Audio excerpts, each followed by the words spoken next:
Hello and welcome to the Eclipse AQAvit presentation. We're excited to be joining you from Ottawa, Canada. And we're looking out the window at a lot of snow. I'm sure that's not what everyone else might be looking at necessarily. It's our early morning, and I'm going to share my screen so that we can actually get started. So I believe that if you had joined the opening ceremonies, you would have seen a little bit about AQAvit, but what we were going to spend today talking about is what's the purpose? What's the reason for our existence? And I want to introduce, joining me today is Lan Xia from IBM, who's a phenomenal software developer and also helps run the AQAvit project alongside a core set of committers. So welcome, Lan.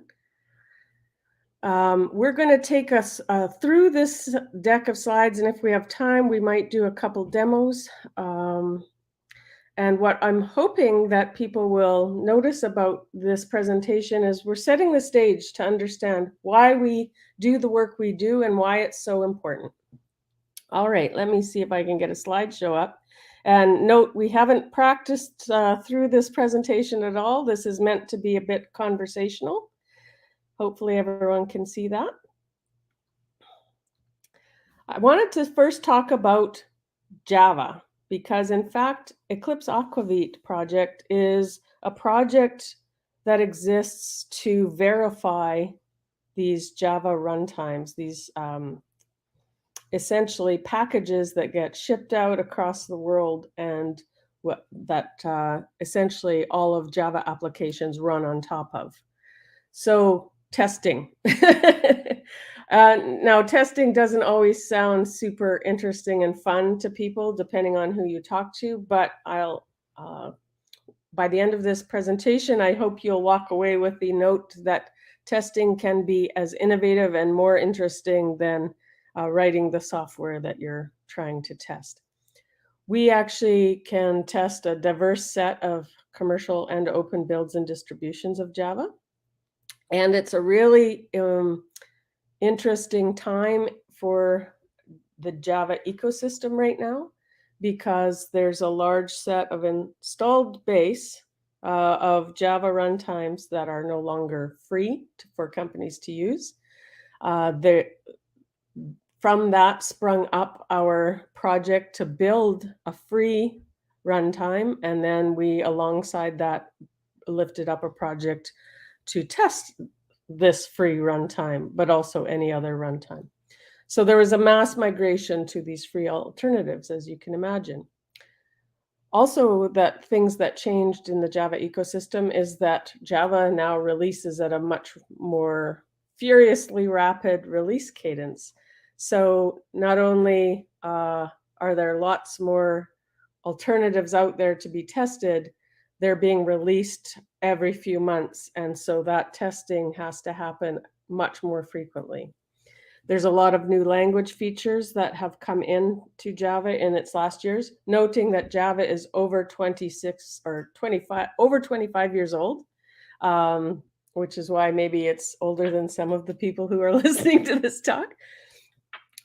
But that also means that there's a big set of features that already exist in the language, and on top of that, new features coming in. And those features need to be tested. So there's also new deployment models and workloads. So now as we see everything moving into the cloud and being container-based, languages like Java have to run well in those new environments, and we need to make sure and test that they run well. So even a little bit of background, what is Java? In case you haven't worked in that language, there's the notion of a JDK, so a development kit, and that is a JRE, which I'll mention a bit, plus tools that allow you to compile and debug Java code when you're writing Java applications. So the JRE is the set of libraries and a Java virtual machine, and often some plugins that come with it. So we test both of these. If you're testing the JRE, you're testing some of the API and main features of those pieces. When you're testing the JDK, you're additionally testing some of those tools that come with it. So just so you know, these are some acronyms that we use. What is Open JDK? So Open JDK is an open source project, and it's source code only. So it is the project that the Java language is developing in. So it's a reference implementation for Java version 7 onward, and it has a certain set of licenses, and those set of licenses allow anyone to take that source code and create builds of it. And we'll talk a little bit about how that works and what that looks like in the ecosystem. So there's lots of, and I don't even think I list them all on this page, lots of distributions and builders of OpenJDK.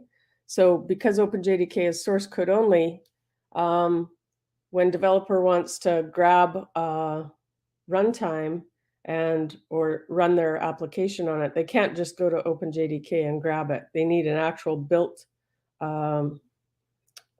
package that they can download onto their computer and be able to run Java. And Oracle is kind of the center of the Java ecosystem, if you will. They contribute a lot of code into OpenJDK. But there are a lot of other distributions. IBM has a distribution, Alibaba, Huawei, Azul, Amazon, SAP, lots of big companies having distributions. There was no community build of OpenJDK, and that's where we came in under the AdoptOpen project, and we started building. In fact, it was called AdoptOpen JDK. Now it's been renamed to AdoptOpen. We started building this to create a free, open, and transparent build of Java.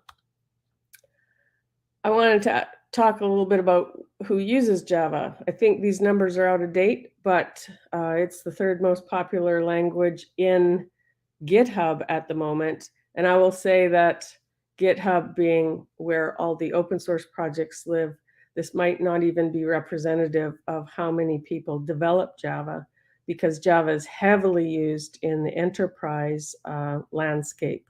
So when you go and work at large enterprise companies, often you are writing Java applications. There's a heavy install base of Java inside enterprise customers or inside large companies.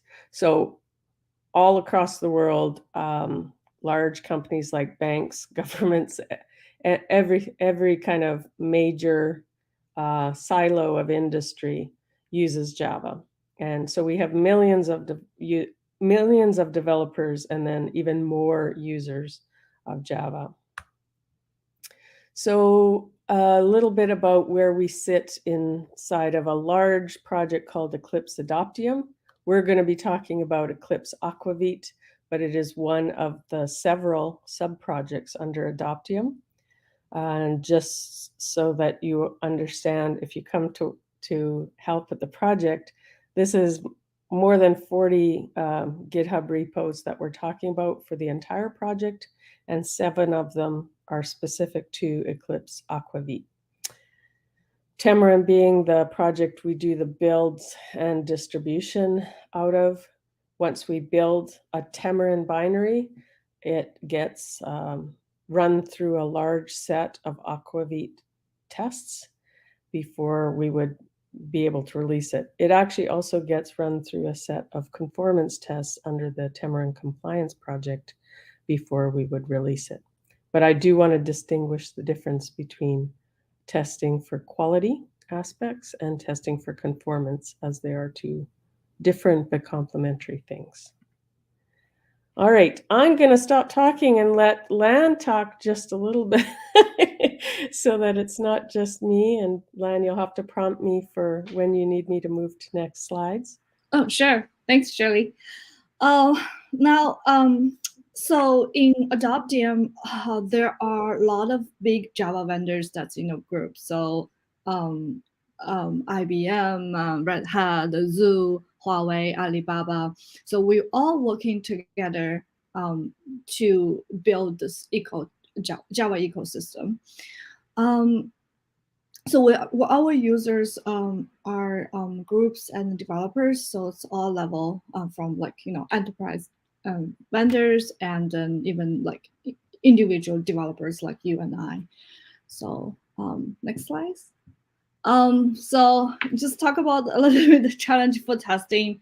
Before we actually started, we noticed that some of the testing are private. You need a special license for it, and then there's need to so it's insufficient use of testing resources. And then there's a large number of active versions, implementations, and platform, which is hard to manage. You need to have really large farm to be able to test all of them. And like Shirley mentioned, with like fast Java release cadence, we have to test multiple versions, not on top of maintaining the current release and the development build and then the PR build, all that. And there are many testing frameworks because given the history of Java, there's JUnit, TestNG, proprietary Java test framework, STF, JTReg, you name it. And then they're having different look and feel, different ways of running them, and they don't really have a standard result. So it's harder to triage at the end. Next. So before we started project, there was closed compliance with that distributor to use to check conformance to Java spec. But there's no set of tests to validate quality. So we assessed what was in the open and available, found that to be lacking. So we created this roadmap, which we continue to work on today. Our goal is to develop a robust framework and associated tests for Java runtime, which includes key functional performance, security, and durability criteria. Yes, just to be clear, TCK and AQA are two different things. They're for different purposes. So AQA is focused on the quality, and we consider them to be separate and complementary. Next one. So our manifesto, which we would like to be open and transparent. One of the great value of bringing this to the open is to benefit what others are doing. It is a great way for us to engage all major vendors and then outreach to our customers. Some of the success story is we work with Alibaba to contribute new tests, including the security test, and we want to continue work with them. We actually worked with Outreachy and of course CanOSP projects to help improve our AQAvit project. And we want to include a diverse and robust test suite to cover different test categories, features, implementations, versions, platforms to establish a quality with centralized testing. We also want to evolve alongside implementations, continue investment, and use metrics to measure tests that are still valid, because it's not the more the merrier. Sometimes we want to make sure our test is it's valid, it's important, and then still be able to catch defects for us, and then make sure it runs with different CI server and also support the local case, and of course a way to tag and publish so that we have a reproducible test environment. Next. So while we did our research and we did the curation, so along different type of tests, so functional, OpenJDK, system, external perf. As you can see here, they're all running with different commands. So we introduced the same layer called TKG that's allowed us to unify the whole thing, so we can run tests with a simple make command. And then it allowed us to slice and dice, so we can run different groups, so different type of tests. We can run based on different levels, so sanity, extended, and special. Basically, we categorize the test with different levels. The key ones are categorized into sanity levels, and then there's a larger set in external. Special are the ones that you need the special machine configuration, that sort of thing. And then we'll also be able to slice and dice based on the implementation. So hotspot, OpenJ9, different versions, and different types, and also the features as well. Next one. Ah. Just to reiterate, I think that before we even began the work here, we thought about what we wanted as what we envisioned ourselves to be in terms of an open source project. And so when we do work at the project, we actually, if we're wondering, should we do this or should we not, we go to this set of criteria and say, well, the thing I'm thinking about doing, is it open and transparent? Check. Is it helping to build a diverse and robust set of test suites? Yeah, maybe. Is it helping us evolve alongside those implementations? Sure it is. Did the thing I add help to make it more portable or break our portability? Oh, we have to check all of these things. And then am I able to tag and publish and distribute this new feature out as part of our entire AQAvit test suite?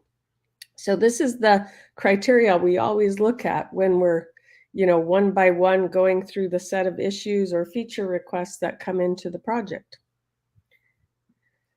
And Lan and I will both speak to this slide, I think. Essentially, the notion here in our project, we talked about that criteria, is that we actually don't just rest on our laurels, I guess is the phrase.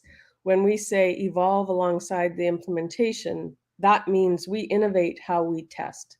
So we don't just go, we got to run this set of tests over and over and over again. Because actually with testing, sometimes you get to the point where you are carrying forward this large set of 250,000 tests, and some of them are now no longer important, valid. They haven't found a defect in 5 years. We should be questioning then, is it reasonable to continue to do the same thing we've done year after year? We have to always be thinking about how we can test better, smarter, faster. And so this is kind of the piece that's important to us from the one, because it makes it very interesting to work at the project, but two, it makes us continue to be vital. So the name AQAvit, Adoptium, or it used to be called AdoptOpen JDK, but Adoptium Quality Assurance. And quality assurance, the definition means make quality certain to happen.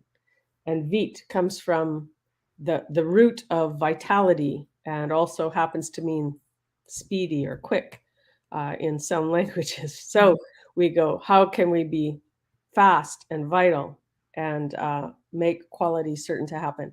Well, it's with this kind of diagram and thinking.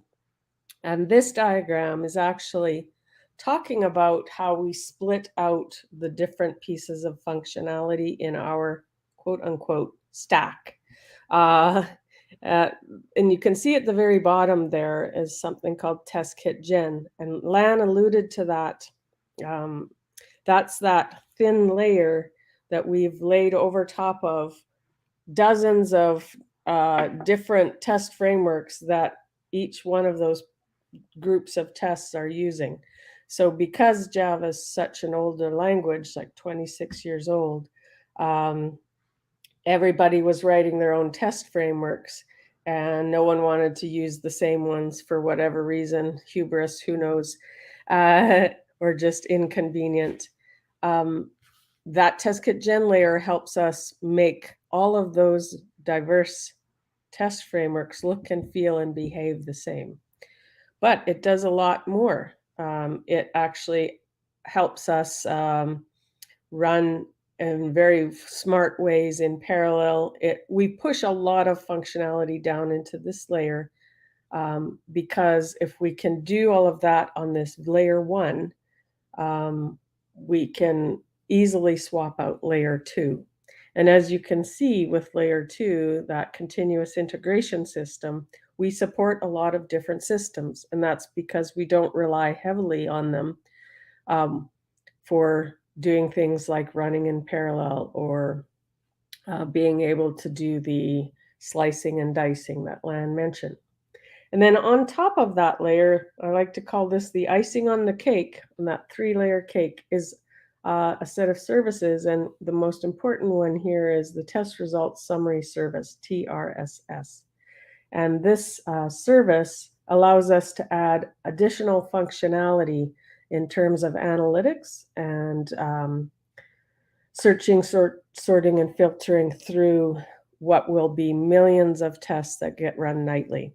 So we have all of those groups of tests that we talked about running against a whole lot of different builds and versions every night. And that expands out to be literally hundreds of millions of tests a week. How do we make sense of that? How do we monitor that and triage that? Well, we write services that make it easier to do this. And this is also where we can plug in things like deep learning to see if we can train models to do the things that aren't very fun for humans to do. All right, we've come to the end of the official slide deck, and I think we may or may not have a bit of time to do some additional sharing. But I do want to note that and it's in the Discord channels as well now, our base central repo for AQAvit is the aqua-tests repo. There are 6 others, and you can see in the contributors guide what are the other 6. I believe we've also shared a open source 2022 project list, so a set of issues we've tagged that we thought would be great to have help with. You're not completely constrained to that. If you also look in the backlog of Aqua tests and see something that excites you, go for it. But we thought we'd start with the set that we've tagged as OpenForce as a way for you to get introduced to the project. And how you ask questions, if you go to that adoptium.net Slack page, you can invite yourself to our Slack workspace, and you're automatically added to a channel called testing-AQAvit, and you can ask questions there. All right, I think I'm going to stop sharing for the moment and see if we have some questions that people want to ask. And if people also want to see any kind of demos, I thought we could also share a screen and we can share some TRSS sure. to show. Yeah, do you want to share your screen? Oh yeah, sure. And I'm going to take a look at the comments here. I wasn't able to see them while I was sharing. All projects are not related to Java. We write the TRSS tool. Well, actually, Lan can talk a bit about the tech stack for that. But a lot we are in this project. You at any given day you might end up writing Python or Java or JavaScript or. Right. Yeah. So in this project, it's actually like Shirley mentioned. There's a lot of things going on. A lot of interesting small sub projects. So we need help from our perspective. So it can be Java development, it can be web design, it can be UX design, machine learning, testing and triaging. So there's all kinds of things happening here. What I'm showing here is, can you guys see it? Not yet. No. No. Oh, that's what I'm sharing it. Do you want me to share a view? Yeah, While you're looking for that, I'm gonna read some other ones because it is a confusing way that things are divided up. So there's OpenJDK, which is where the source code for Java class libraries live. Then there's this project called AdoptOpen with a bunch of things. What is that? Because OpenJDK is a source code only repo, you can solve stuff that's not marked, and we can then add the tag. So if there's something in the list, you can do that for sure. Adoptium and Tamarin are the places we grab that source code and we build it. So we build into, there we go, Lan, we can see it. So OpenJDK is where the Java virtual machine source code lives for one of the versions, actually OpenJ9 for another. And those can then be built and distributed by projects like Tamarin or Adoptium. And then doesn't matter who builds it, it could be any one of the companies. AQAvit can test it. So that's where AQAvit is in the ecosystem. Go ahead, Lan. Yeah, so I just want to show you quickly what this is a TRSS that we talk about. It's the top layer, which gathering, monitoring all the test builds and then displaying the information. What we try to help here is allow the user to be able to quickly navigate to the root cause of the problem rather than have to chase down each of the, because we run a lot of tests every day. So if we can help create the triage helper feature for the developer, this is going to be really help them to for their daily activities. So there, I just want to show the grid view here that basically aggregates the information of all builds that we run for this pipeline, for example. So as you can quickly see here, that in this pipeline, we're running JDK 17, and then we're running on different platforms. So AR64 Linux, AIX, P Linux, Z Linux, Windows, Alpine Linux, so on and so forth. So you'll be able to choose what you want to see here. So let's say I don't care about those platforms, then you can deselect, or you can deselect certain things. So you only focus on the stuff that you want to focus. And then green means pass here. And then the yellow means unstable. And then the red means failure. So for the unstable ones, you can also click into it. Actually, any checkbox that you'll be able to click, and then you can narrow down to the more detailed information here. So I can quickly see, oh, okay, my JDK LAN failed, and the rest are passed. And then we show a little bit of history here for the information as well. I can go on with this. I think I'm going to answer a few of the questions in the backlog so that we make sure we do and we can take our tour through some other stuff in a minute. Someone is asking, is this a CI/CD tool? It is not. It is that icing on the cake of our 3 layers. So this allows us to monitor various CI/CD tools. This is a monitoring only tool that then lets us take those hundreds of millions of test runs that happen every week and bring them into an aggregated view and store them in a database so that then we can search, sort, filter, apply deep learning models, do additional analysis on those things. This allows us to then quickly drop away passing tests, which we're not actually as interested in looking at as we are the failing tests. It allows us to correlate, oh, this thing is failing, but it's actually only failing on a certain machine or a certain version of an operating system. So this is here to help us figure out and pinpoint problems in the things that we're testing. let's see, you do not have to ask to request a problem in Slack. You can actually just put a comment in the issue saying, hey, I'd like to take this one on, and then we'll see that and assign it to you. So that's the way you can do that. I'm not sure. The link that it doesn't seem to be working, are you referencing the link to the project 7? So the OpenForce list of issues, you can go into Aquatest's repo and other repos to also look for OpenForce tags, but we've actually amalgamated all of them into a organizational level list. And that's the one for, if you go to github.com/org/adoptium/project/7. It's a long one. I don't know how to add to the actual group chat, so there we are.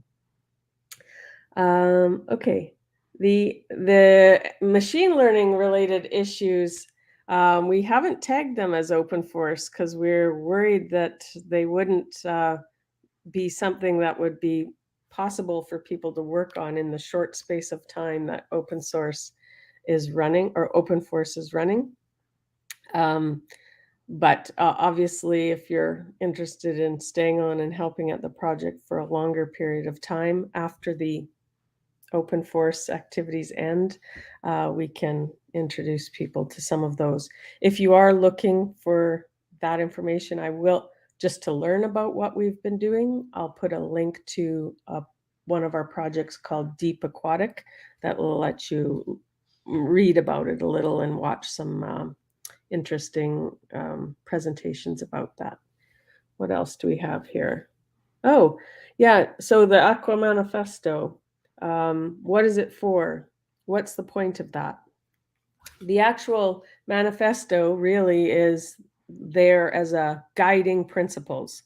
So if you're about to lift up an open source project, and I think that someone was asking, how long did it take us to create 7 repositories, and this tool as one of the 7 repositories. This tool, if you want to run it locally and pick up some sample data, is in the repo called aqua-test-tools. And I think I've tagged a couple of issues for this there, so you can take a look at that list. But where did this come from? We're a 4-year-old project, very young in terms of compared to some projects, I guess. Lan and I have been working together for longer than that. We've been thinking about how the testing of large pieces of work, like how do you test a language, how to do that better. And then also thinking about the problem of everybody's doing this internally inside their own companies, but they're not sharing their work. They're not coming up with solutions that are portable and can be used by others. And we decided, well, hey, let's change that. Let's bring this into the open and have a set of principles that we follow to say, I actually want to make sure we stay open and transparent. So we're only running tests that you can see in the open and you don't need a special license or pay money for. And let me be able to do this and keep improving them constantly, rather than what happens often in software and large software projects is tests become stale. And there's a notion called the pesticide principle, which is if you kind of create a set of tests and then never ever improve them, and you keep running them every night against the thing you want to test, eventually the thing you want to test becomes resistant to the tests, and you'll never find new issues or problems. Because the whole point, what we're trying to do is catch and find problems in the software before it goes out for someone else to use. So as you will note, millions and hundreds of millions of dollars of business run on top of Java applications around the world.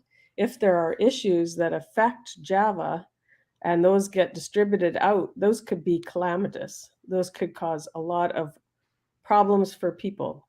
And recently you might have heard of the issue with Log4j, for example. That is a security issue that could cause people to be hacked easily. If we have tests that catch and monitor for certain areas, like what if the native interface or the native piece of code, what if I could inject stuff in there? So we write tests that say, I'm going to try to crash a JVM. Let's see. And we run those and we say, oh, is there any of these things that actually break? And if there are, we're going to see it easily through this tool. And then we're going to have to either fix it or report it to the right place so that people can fix it, because we can't just be letting Java get distributed and be full of holes, because a lot of the a lot of the applications that run around the world in a large set of environments would be exposed and either not functionally correct, or they'd be insecure, or they're not scalable. So that's why we've decided we want to do this as a big project, working with a lot of different companies together. So Lan coming from IBM, I'm coming from Red Hat. We have people from Alibaba and Microsoft and Huawei, a lot of different companies, as you saw in our members slide, coming together, bringing their best practices.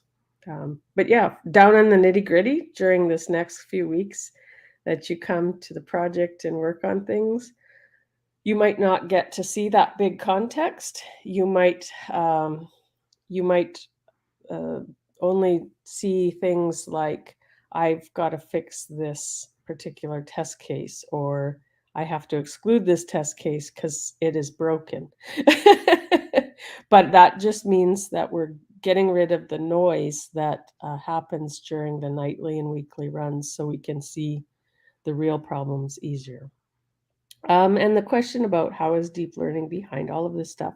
Well, right now it's not. Well, actually, Lan can maybe take a look at the happy face, sad face thing. We haven't plugged this into the production server. We have this as a prototype at the moment. But in terms of this, Lan just clicked on a feature called possible issues.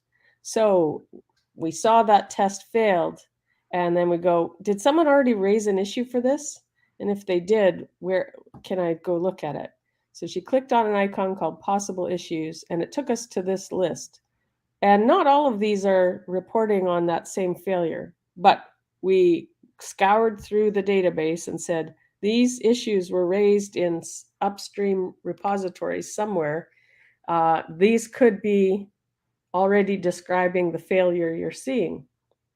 And then the deep learning piece is actually saying, I believe this top one is the problem and it's already been raised. And me as a person now can go, I'm going to give feedback to that model and say, happy face, it is the top one. The other ones, no, sad face, sad face, sad face.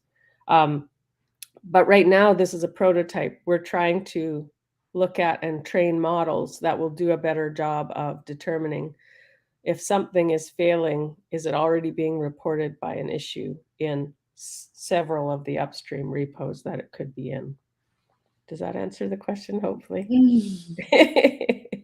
That's one of some of the deep learning experiments we have been doing. There's others that train for fuzz testing, if you're aware of what that is, training a deep learning model to be able to write fuzzers, because that's a very time-intensive thing to do, and humans take months and months to write good fuzz tests.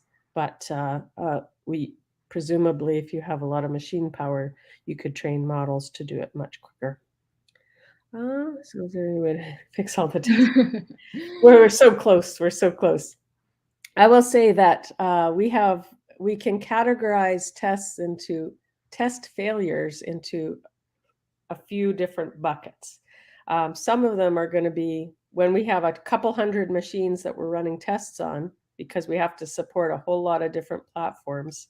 I think it's like 12 or possibly 18, up to I think 18 platforms. 18, yeah. Yeah.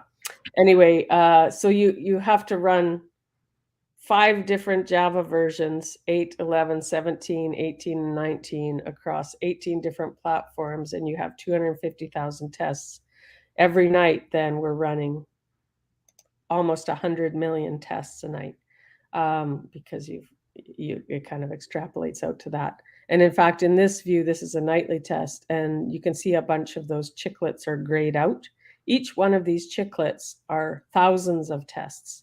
So this is how we can visually represent hundreds of thousands of tests in a small view. So I can ignore the green ones, and the question is, can we fix all the failed ones? We can't fix when we have anomalies like a machine went down during the test. In that case, we would just have to rerun it. We can, if we have enough hands and minds working, fix the tests so that they're not so flaky or brittle. And then we still will have test failures that happen because the product we're testing is constantly evolving. So as new features come into Java, like CRIU features where we can check, point, and restore instances of Java, developers writing that code are adding features, and we are writing, and they're probably adding unit tests for those features, and we are adding supports into our framework to be able to support the easy nightly automated testing of those features. So there will always be test failures because there's always an evolving object under test. But that's a good thing, because then if we have a limited set of test failures every night, you can spot them and you can fix them fast. Because from an enterprise perspective, I don't know if you've seen that model, but the sooner you can fix a problem, the cheaper it is to fix. So if we catch a problem in nightly development testing, it's very inexpensive to fix. And you can notice that it might have been introduced the day before. But if you didn't find that problem because you didn't have a test for it, and then it goes out to, some other set of people, like your customers, and then they are impacted and mad, and then it costs you a lot more to fix that problem. Also, it's harder to find when the problem was introduced. So, yeah, it's a great questions. Did I miss anything in this set? Yeah, just to add that we also show up the changes, try to list the changes that happened between the passing build and failed build. So using Git shards, for example, then people can quickly check what are the commits that delivered into this build that caused the failure. Mm-hmm. And I think another neat view of this is the performance graphs. So we said some of the tests we run are actually performance tests. I think it's a dashboard. Yeah. And I think, maybe you don't have live data there, but the point is that things don't fail just because a test case came back failed. Things might be considered failure by your customers if suddenly the language itself got slower. So it's a performance degradation, and can we spot those? Those are much harder to catch and spot, and they're more arbitrary in terms of how we measure, how we might say if it got 2% slower, is that enough to be worried? If someone added a feature and its feature is really slowing everything down, we should be flagging it and say, can it be rewritten in a way that optimizes it? So there's a lot of interesting things that we need to look for. Yeah, so a lot of data. Exactly, a lot of data. And that's why we thought it would be appropriate to do some deep learning and machine learning prototypes. Because we naturally just have all the data ready for us. We just need to clean them so that we can, feed into a model and then get the information. Help us actually. One with a lot of data, it's too resource intensive for human to actually try to navigate all this. We can get help from machine learning models and try to help us. One of the area that we want to look into is that getting the, based on the test output, can we leverage machine learning model to help us even identify the problem, propose a fix, right? Because certain type of problems are easy. So then if we could identify those problems, let's say a machine issue, then we can flag it or disable the machine, or even run clean script to clean the node, the machine node, or some other area. Like, what ultimate goal is to propose a fix, even create a PR for us. Yeah, and there were some other questions that came in. What happens if we start using phone instead of Java? Is it really helpful? I'm not quite sure if I understand that question, but I think the one thing to note is that Java runs on phones also and small devices. So there is the language is everywhere, and in Right. fact, we have tests where we run on platforms that I think, in fact, we have even run AQAvit and tested for people who are porting Java to things like Lego Mindstorms and small devices like that. So there's no replacement for Java in the near future because it's so embedded in everything. And I do want to note, actually, interestingly enough, a survey came out within the last couple of months. It was in the UK, but they asked, what's the best job? That was the survey. And the criteria they were looking at was pay, autonomy, happiness, like all of this stuff. And Java developer was at the top of the list. So I don't know. They get paid a lot and have a lot of autonomy, I guess is the message. Can more than one person work on a single problem or issue? Yes, you can. I think some of the smaller issues, it wouldn't make sense, like some of the good first issues, but some of the bigger ones, sure.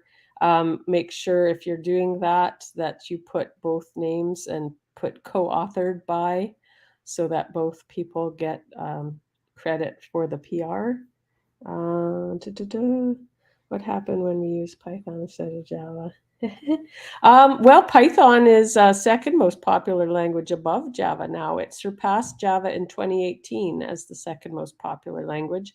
And I feel like it did that because several reasons probably, but one, Python is ubiquitous in the machine learning space. And lots of people, that's very hot right now. And so it has a lot of purpose. And I would say Python now can be run on many operating systems. It is more present now on operating systems than it was a few years ago. You'll note that Java has that promise of write once, run anywhere. So if I run a Java application, I can write it in Java and I can run it on those 18 or more different platforms, and it will run and work the same everywhere. That's very powerful if you're enterprise business that wants to be able to write something and run anywhere. But now with other languages being able to be in lots of places, maybe it's not quite as critical. But I would say Java still is all on those big kind of giant servers and stuff. So for mission critical stuff and things like that, it's probably staying around for a long time. Let's see. Yeah, Python is a scripting language, so you can kind of run it. There's scripting on top of Java, and in fact, the Java virtual machine, you can run other languages on top of it, like Scala. You might note that runs on top of a Java virtual machine. So even if you're wanting to do certain kind of interpreted things and that quick, satisfying turnaround of writing and running a script, Java can still drive it, but yeah, it's a different. It sometimes feels like a different programming model than if I write a Java application, then I have to compile it.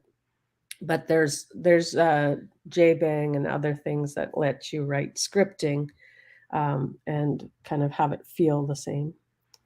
Okay, I think we're probably running out of questions and probably running out of time. I'm really glad to have been able to talk with everyone today. And we'll let Hargun close us out. So yeah, it was really an insightful session from Shirley and Len. I just wanted to inform everyone that we have a giveaway for this particular session. So please feel free to drop out your learnings from this session in the channel Eclipse AQAvit, where Shirley would be deciding the top 3 winners who post their learnings and whoever learnings are the best according to her. So make sure to do that, and it was really insightful to have Shelly and Lan with us, and also Eclipse AQAvit, because they provided us with a lot of good, cool issues for the contributors, and we hope we see more of the issues.